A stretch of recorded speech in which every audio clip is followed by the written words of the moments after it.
morning, and welcome to another episode of Hard Factor, presented by BNN, Barstool News Network. It is What the Fuck Wednesday, December 18th. So, you know what that means. We've got 9 incredible listener-submitted stories on tap for today. We're going to go Wes, Pat, and then myself in that order since Mark is off tonight. And I'm not going to pussyfoot around it. Wes, just get us going. Let's hop in. All right. This one comes from listener Klein. This one is unique, guys, because it's not every day that a former president of a country is sentenced to death. But that's exactly what is happening to former Pakistani President Pervez Musharraf, who was sentenced to death for high treason. Wow. Yeah. See, like, that puts impeachment in quite a different context there. It does. I get lots of people who are upset about impeachment, high crimes and misdemeanors, high treason, you dead. Yeah, a little bit higher stakes there. But then again, that's why we're not Pakistan, and that's why I'm glad we're not Pakistan. One of the many reasons. Yeah, we're not having any coups over here. So what he did was take over the country. Well, that's according to who you ask, Wes. Yeah, a lot of people say this is a coup. So okay, right. a democratically voted coup. So what he did was take over the country by a good old-fashioned coup back in 1999. He then went on to declare a state of emergency, suspended the constitution of Pakistan, and put some high-powered judges who likely opposed his ruling under house arrest so they could not contest him. I think I'm right there. Logic tells me that. Yeah, so he basically just like broke all of the moral laws and like rules. He basically just totally took the government and fucked it in the ass. Yeah, he dictatored it. Yeah. He then fled the country in 2008 after protests erupted, and he feared he would be like stoned in the streets, basically. And then he came back? No, didn't come back. Okay. So, unfortunately for those who want to see Musharraf dead, he is currently in Dubai. This is bullshit. Yeah. This is fucking. They're sentencing him to death. He's not even there. Yeah. This Right. is bullshit. It's like when you get a parking ticket in another state. You know? Right. What do you do? Pay it? No, you're not paying. You'll have a warrant in North Dakota. You'll never. This go back. guy's to not going to collection. fly to Pakistan to get his head chopped off. You know, I mean, Exactly. And unfortunately for those who want to see Musharraf dead, he is under very strict orders from his doctor in Dubai that he is not to travel back to Pakistan to essentially commit suicide. His doctor did not give that order. Yes, he did. that Let's seals talk about it. your health. Yeah. So, I would love to come home and face these crimes of high treason and place my head on a chopping block, but gosh darn it, I'm in the hospital and just can't right now. And in a video message that Musharraf released, he says, I have fought for my country.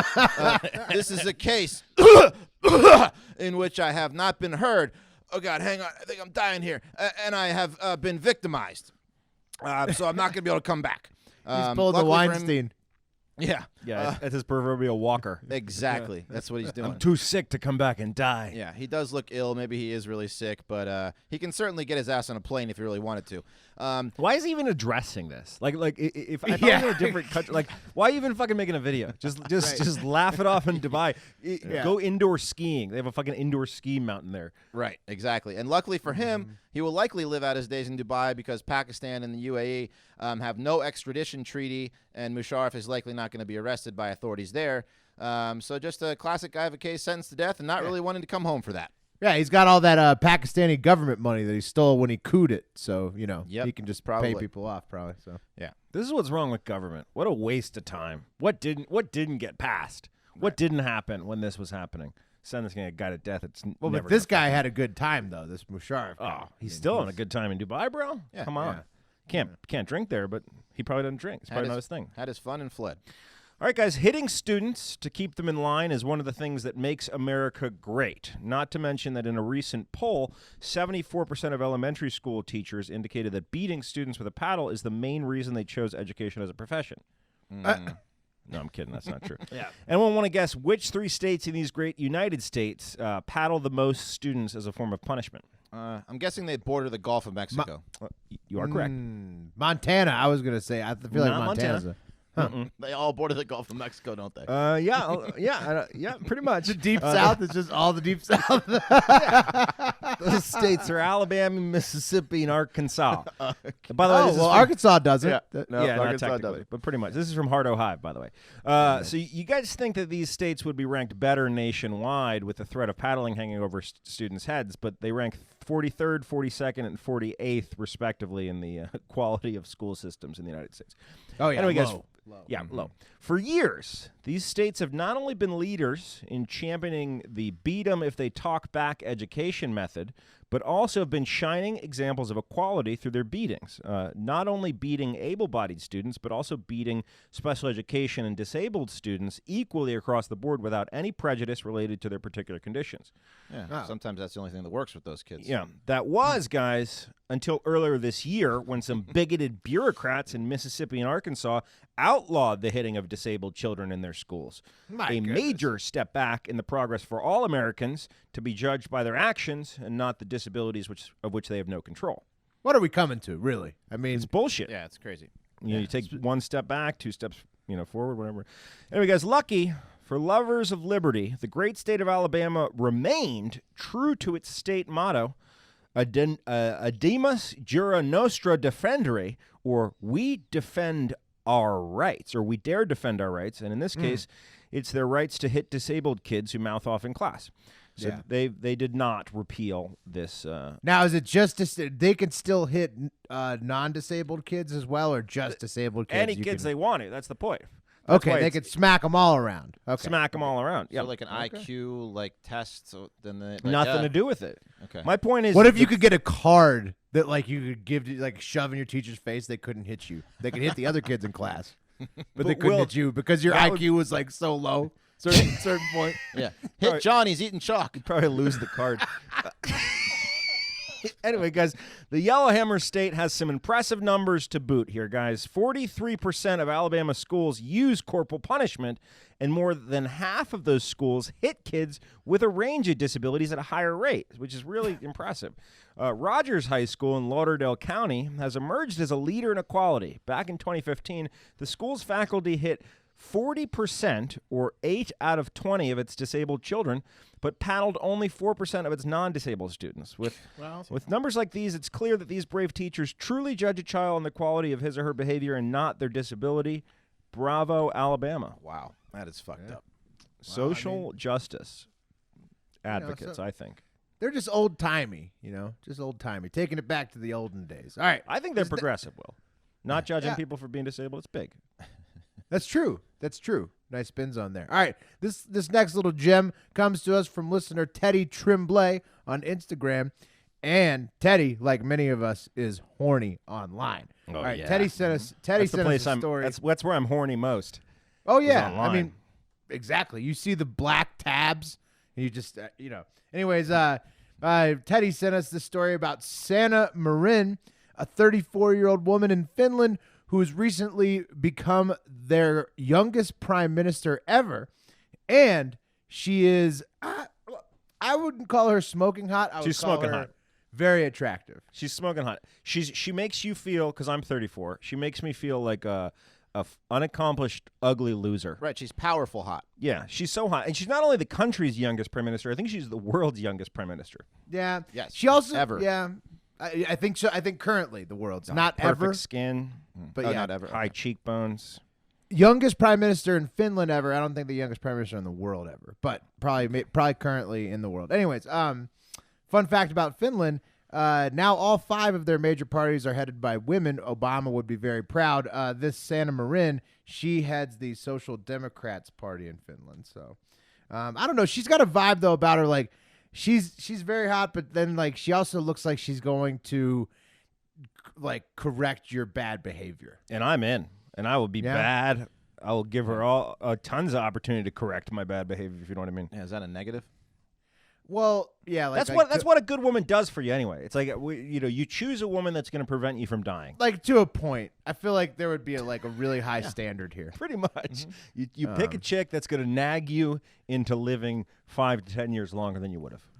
Sure, but it has to be at a level that's tolerable, and I'm not. I mean, the look on Marin's face says this might not be. This might be a lot.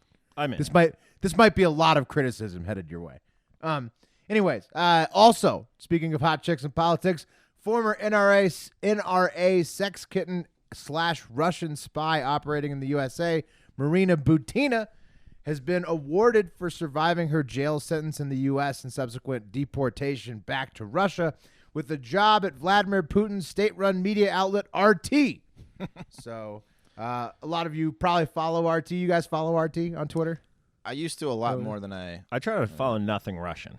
Yeah. That's my part as a citizen that I'm doing. It's my civic duty. That's good for you, but it's actually a cool account. They post a lot of cool videos, but it is state-run by Are they Vladimir cool, Will? Putin. I used to follow that guy who would Good videos. who tested out those all the guns, you know? Yeah. I believe he was an RT guy. That was pretty much the only thing I followed. Yeah. He'd like shoot things. Anyways, now Marina Butina is going to be on RT, and you can catch her in her foreign agent T-shirt, where she's poking fun at the fact that she got caught spying in America, and she's basically just going to lampoon any Putin opposition, just basically be a propaganda machine for Putin. It's a slap in the face. So this is the chick that came over, went to American University, was a spy. She's like not that hot, but like nerds were like, she's so hot. Right. Well, her job, and I think it's actually a fitting reward for what her job was for years she had to flirt with like fat old NRA guys. Mm-hmm. It's hard for Putin, right? So why don't we sentence her to death? Let's sentence her to death. She'll never reach. Yeah, I don't know if we really do that with light spy cases. Pakistan's doing it, Just saying. That's true. Anyways, Meghan McCain is also beefing with Whoopi Goldberg. Melania has like 20 Christmas trees inside of every room at the White House. It is just a tough time to be an attractive woman in politics right now. So, well, yeah, real tough. It's hard to be hot and smart and powerful. Hard. All right, I'm going to channel my inner Pat for this one, guys. You ever wonder how they make those amazing lithium batteries that power our devices such as laptops, cell phones, and even cars? Me either. But I'm about to tell you that those batteries are just as evil as blood diamonds, so you should stop buying those things immediately if you have a heart.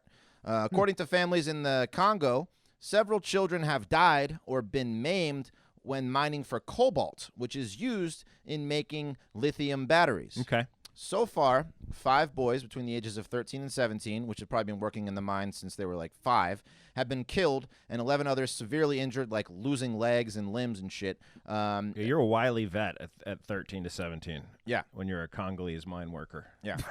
You got some stories. You got a lot of. You're like doing a lot of things. Tough hands. You've seen some shit. You've seen some shit. Also, we can have longer-lasting batteries. And now the families of those children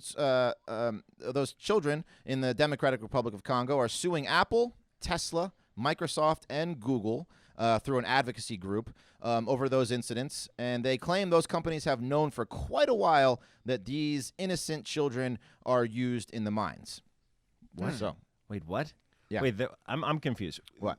So they're suing up the chain, Pat. Basically, like they're at the very bottom of the chain mining this cobalt, and they say that the end user, Tesla, Apple, whoever else, knows that they're sacrificing their children basically in this area where they're mining. It would be like a sweatshop worker in China suing Nike. It's a bold move, Cotton. I mean, good luck. Good luck. But I mean, yeah, even lots less of because levels to they're get actually through. definitely working for Nike, and these big tech companies are not buying directly from the mines; they're buying from third parties in Europe. So there's a degree of separation there. That's a shady job, by the way. Yeah, being a lithium broker, cobalt dealer, yeah. Mm-hmm.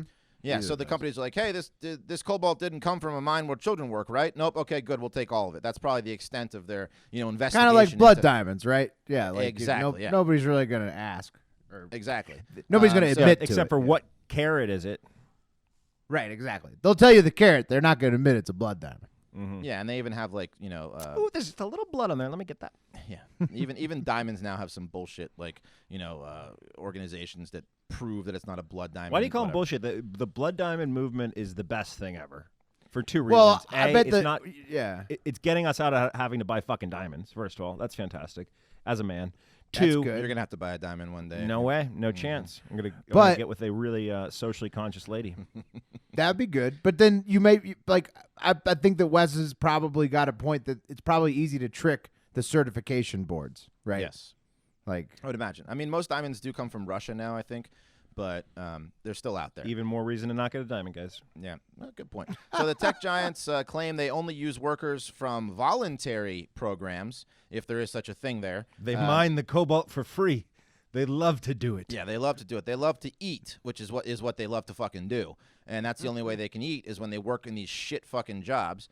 So it's kind of laughable that these programs are called voluntary. The children in these mines are paid around $17 a week. And I guess if you call having, like I said, to work or starve voluntary, then you have a case. So hopefully the tech giants throw them some money to right these wrongs and enforce some higher standards over there. We will see. Yeah, out-of-court settlement or something. If it gets enough publicity. Yeah. Wouldn't hold my breath on it, Congolese. Sorry. Yeah, right. Yeah. Tough lot. All right, guys, this one's from Soda Pop Pienberg. I know there's a lot of discourse on this show. I'm sorry, last one was from DK. Okay. There's a lot of discourse in this show and in this country about whose viewpoint is right or wrong with all the arguing going on. It's sometimes hard to find something that can unite us as brothers and sisters in America. Well, and when we can't agree who should be president, I think we can all agree that tow truck drivers that serve towing contracts on commercial lots have no souls. Yeah, I agree with that. Yeah. No, they all have to. They're doing the job no one wants to do. Well, let me say this: I'm not saying all tow truck drivers. There's lots of great tow truck drivers out there, but some of them are wonderful humans. But you guys know who I'm talking about. Well, the one that just took your car. That's the specific one I'm talking about. Well, why in the world would you want to do a job where you've made the day of everyone you've interacted with day worse? Like everyone you touch that day, you fucked their day up. Getting towed is the worst. You just run into the bank for 1 second. Before you know it, you're on the outskirts of town inside a smoke-stained double-wide trailer paying some vulture $300 who keeps telling you, you shouldn't have parked there. Yeah. You guys know what I'm talking about. It's the fucking laughing. Yeah, we've covered a story similar to this and a lot of them are shady as fuck, where they'll just sit there and wait, and knowing that you are parked in an area, and then there's a lot of shady shit. They'll swoop in and tow your car. And it's a real smug vibe when you roll in the next day. They're just like they're so smug, like just collecting your money. Like, and you've left the city limits. You're on their turf when you get there. You're on their fucking. It's always a little out of town. Yeah, exactly. That's the worst. You can see your car, but you just can't get to it. Anyway, guys, well, a Landisboro, Minnesota hero decided he wasn't going to pay $300 to get his own property back, and he did something we all wish we had the balls to do. He broke in and he got his fucking car out. Oh, I got a story about this. So 20-year-old Benjamin K. Jerris, his Nissan Altima got impounded at Dell's Auto Shop in Onalaska, I think that was in Wisconsin last month, after he was arrested by Wisconsin State Patrol and forced to leave his car on the side of the road, so it got towed. But when he got to Dell's, he didn't have the $300 to get it out. So later that evening, him and his bro came back to claim Benjamin's property. And the two men, they wandered around the lot for a while until they found the Altima, and that's when they noticed they had more than just the impound problem. There was a Porsche blocking in the Nissan. But luckily for the men, they had a lemon's lemonade moment when they discovered that the Porsche's keys were left inside of it. Idiots! Anyone want to guess how this one ends? Yeah. I mean, I don't want to guess because I don't want to spoil it, but it seems to write itself. Yeah. All right. Well, video surveillance showed the Porsche accelerating at high speeds through the impound lot gate and then through another fence that belonged to a homeowner across the street. And they overshot. They overshot went too hard through their own fence. Yeah. You'd rather overshoot than undershoot when breaking out of a impound lot. Benjamin and his buddy ditched the Porsche and they pulled away in the Nissan victorious. Until about an hour later when Benjamin was pulled over for a driving complaint and subsequently was arrested, forcing him to leave his car on the side of the road, which was later towed. Yeah. So back in college, I was meeting a buddy. We were supposed to go to a Redskins game. He was at school in James Madison, and his car had gotten impounded the night before. So he used my other buddy's car to ram through the impound lot in the middle of the night, grab his car out so he could make the game. He showed up at the game looking like he had just gotten off of a plane from Afghanistan. And they actually got away with it? No, they didn't get. There was fucking charges were filed. Yeah, I mean, time was done, and he fucked up my buddy's car. And he fucked up my buddy's car real bad doing it. Heroes. Sounds like it would. Yeah. Yeah. And guys, this guy definitely needed insurance of all sorts, and you may too. It's already December, and as we love getting seasonal, this month can be a bit stressful too. We've all got a list of things to do for the holidays, and if life insurance is one of them, it's probably way down on your list, and it shouldn't be, because Policy Genius might be able to help you cross it off. Policy Genius makes finding the right life insurance a breeze. In minutes, you can compare quotes from the top insurers to find your best price. You could save more than $1,500 a year by purchasing Policy Genius to compare life insurance policies or by using it. Once you apply, the Policy Genius team will handle all the red tape. So if you need life insurance but aren't sure where to start, why not start at PolicyGenius.com? It only takes a few minutes to find the right insurance policy, apply, and cross another thing off your to-do list. Policy Genius, when it comes to life insurance and car insurance, it's nice to get it right. Oh, yeah, you got to get it right. And this is hilarious right now because I'm watching Pat. He has to hold this little box, otherwise there's a buzz. We started getting a feedback loop. I fixed it. I was holding the headphone mixer. We nailed it. It's okay. It went away. That was awesome watching you navigate the little box issue while trying to doing read an ad. Yeah, that was fantastic. All right, next up, we've got a story submitted by our boy Tommy Bottles on Twitter.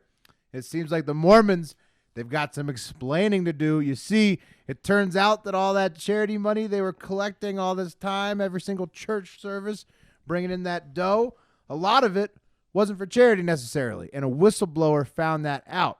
So the whistleblower informed the IRS in a 74-page report that Ensign Peak Advisors Incorporated, EPA for short, own assets under management that grew more than $100 billion from $10 billion in the past 22 years, fueled by a mix of investment strategy and tithe money from church members. So basically, a big mutual fund kind of that's grown. It's a lot of cash. That's so much cash. You know what? I knew they were up to fucking something. So wait. The situation is that these Mormons were taking what they thought were donations or they passed off as donations. Correct. Let me explain it a little bit clearer so you guys get it. So basically, the problem with the situation I just described, Ensign Peak Advisors, or EPA, they're actually an arm of the church, which is a registered nonprofit organization. So they're not really supposed to be making brokerage deals, right? No. Or stock trades. But what they're doing is basically this is an arm of the church that takes in money and then invests it into the market, which is definitely a for-profit enterprise. You know, it's not a nonprofit thing. What does not this only mean that, for me? Less knocks on the door? No, you probably have. It just means that they have a lot of money and they've been getting it in probably shady means. Well, basically. so they're basically operating like a bank. Right, but it's non-taxable because they're a church. Maybe we should become Mormon. Well, you'd have to become Mormon and then you'd have to climb the ranks of the inner church to the top to really take advantage of this. I think I'm up for that challenge. I'm not fake nice enough to be a Mormon. That's true. Right. Yeah, my teeth are way too yellow to get to the top of the Mormon church. Wes would last a day trying to be a Mormon. They'd root him out pretty quick. just sniff him. Sir, this isn't for you. Yeah. That's fine. Fair enough. So not only they're not supposed to do this, they're a nonprofit, they're a church, not supposed to be making money in the stock market. Not only that, but the report alleges that the church even had a council that reviewed the quote-unquote distribution of tithes. So, like, basically a tithe is what you pay your church, a portion of your salary to go to charity, basically. So what people thought they were giving their money to charity, it was just an investment fund. Right. And the whistleblower, right, exactly. It's very fucked up. And the whistleblower alleges that the EPA, this investment fund, has given away zero charitable dollars in all that time where they built $100 billion of wealth. I knew it. Yeah, exactly.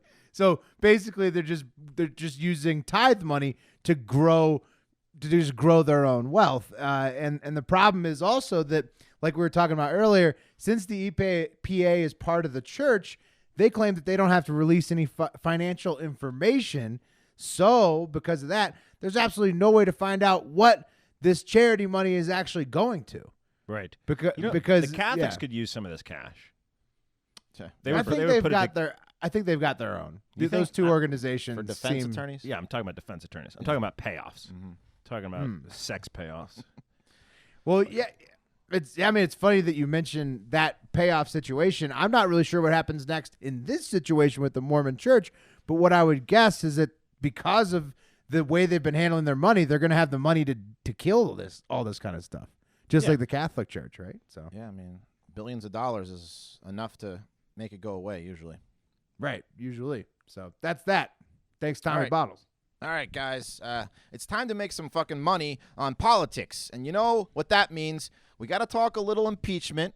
But first, be sure to go to predictit.org/promo/hardfactor20 to sign up and get a free $20 on us. And legal in all 50 states. Tons of fun. Lots of money to be made if you bet with your head, not your heart. Plus, the debate is officially on, and betting on the debate mentioned markets is the only way to watch them. So get in now. Yeah, we'll be doing a debate commercial watch party on Thursday night. Pre-show, talk about some of the predicted markets. Post-show, it's going to be a lot of fun. Yeah. All the coverage you need for the debate. It's going to be a live web stream, so you'll be able to see our sweaty faces. Yes. So, well, not sweaty in the winter. You guys are cold right now. I find a way, Will. Yeah, just shaky. I find a way. So the House is set to vote today on the articles passed by the Judiciary Committee, i.e. the obstruction of Congress and the abuse of power. However, the House Rules Committee has said they will allow 6 hours of debate before a vote happens and will consider the wishes of the Republicans to extend the debate to 12 hours, likely not before the vote, but they're going to consider it. So that debate will happen today. They're going to be like 6 hours and 5 minutes. Exactly. We considered it for 5 minutes. Yeah. And here are the very interesting markets to watch if you have some balls. First, you talking to me? I'm talking to you, Pat.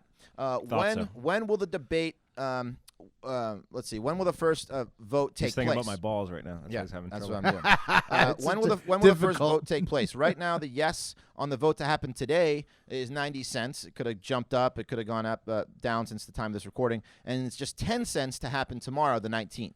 So if you think the debates are going to go longer than expected and those old folks get a little tired, their blood sugar gets a little low, need to wait until tomorrow, you could risk it all on the December 19th and make a lot of cash. And that's what I'm doing. I'm an idiot, so that's what I'm doing. And love those long shots. I love the long shots. They call them long shot West. Exactly. I love it. That's why I bet on golf. And I stand to make about $1,000 if that happens off of. Well, hell yeah. 120 Let's make it bucks happen. I put in or whatever. Yeah. Yeah. Take your time, Congress.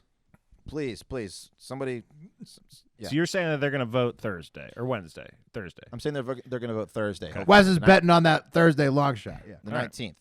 The other market that is worth watching, and I'm probably going to fuck this up here, is how many yays or yeses will there be on the abuse of power vote by December 30th. So right now, the 232 or over is at 64 cents. The Democrats control, I believe, 233 seats. However, two of them, Jeff Van Drew of New Jersey and Colin Peterson of Minnesota, have said they will vote against impeachment, leaving 231, and one independent, Justin Amash, who left the Republican Party.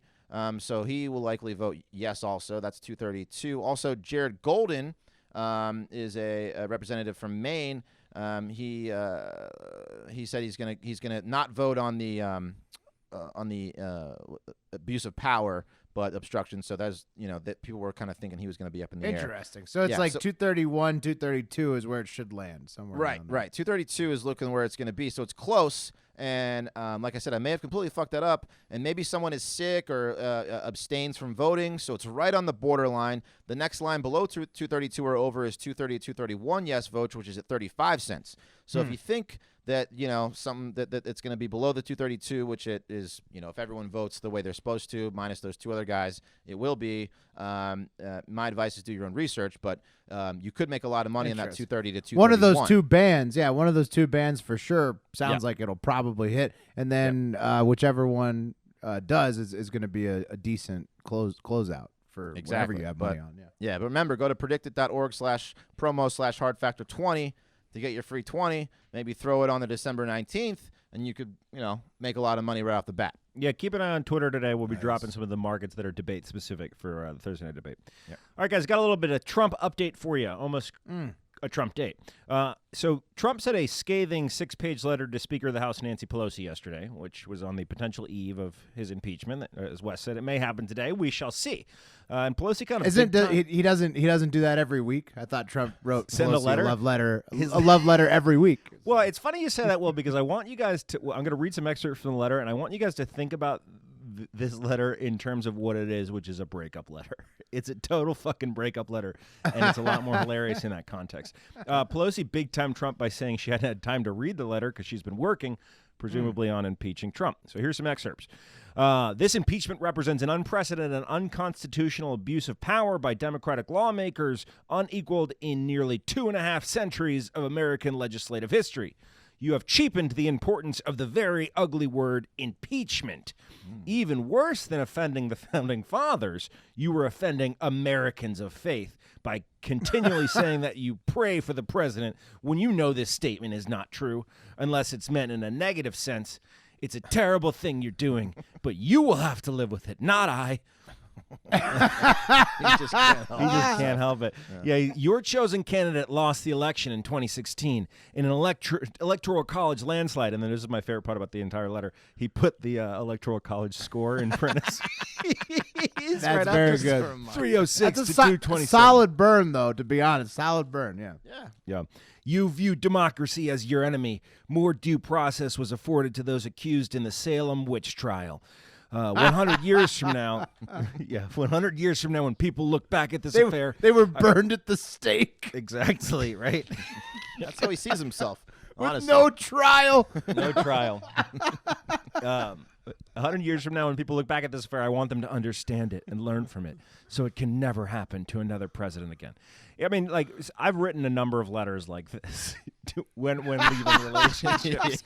When leaving relationships, because like you can't win. There's no winning. This is the closure letter. Yeah, but you also like want to hurt them. You want to, but like not hurt them. You want them to show it to all their girlfriends. Exactly. Well, you know you don't want that. I know, but that's why'd the you joke. even say that? Why did you even say that? That's what they're doing. Why did you say that? You don't think? There's one part I like to block out. Those letters are between me and whoever dumped me. And all their girlfriends. All right. Well, that's that. That's Donnie's letter to Nancy. So I don't know. I think those two are going to make up. I think we're going to see them ride off into the sunset together one day. I still have faith. All right. This last one comes from listener Dan Pittsburgh. And let's end on a high note. There is a man in Uganda who can kill mosquitoes with his farts. And yeah, right? This might not seem like a big deal to you, but if you live in the land of yellow fever, malaria, and West Nile like Africa, you will take all the mosquito protection you can get. And this mythical man is named Joe Rawiramira. He's 48 from Kampala, Uganda, and he claims that his farts can be effective at ranges up to 6 meters away from the mosquitoes. So a 6-yard spread, that's pretty good. He's claiming this? Is this corroborated by anyone? I mean, that's what Joe claims. That's what Joe claims. Yeah. Joe's probably not married, huh? You really got to make a choice when you're hanging out with Joe. Right. Either get toxic shock syndrome. Lunch, Joe. Or malaria. You either are friends with Joe and you die of his farts, or you get malaria because you're not friends with Joe. Actually, turns out this was actually a Reddit hoax. Damn it. Not a real story. Everywhere. Yeah, not a real story. Unfortunately, they will not be making a game-changing mosquito repellent with Joe's farts, which is what the rumor was in the Reddit hoax. So sorry about that, but that's going to do it for Hard Factor today. I'm off the next few days, but we'll be back for the holiday special next week. Be sure to tune in to the debate show like Wes and Pat were talking about this Thursday night. The debate is on. The labor dispute has been dissolved. So we've got 7 mostly old white nominees up there talking, and a strapping younger fellow of Asian descent who are ready to do verbal battle in the mean streets of Los Angeles Thursday night. Mark, Pat, and Wes will be broadcasting the pre-show, watch party, and post-show live from the studio in Austin. They may call me in. They may call the Star-Spangled Gamblers in. Who knows? It's going to get wild, and you should not miss it. Tune in Thursday night. Follow Hard Factor News and Barstool News Network on all the social media platforms out there to find the link for the show on Thursday night. And most importantly, have a great fucking day.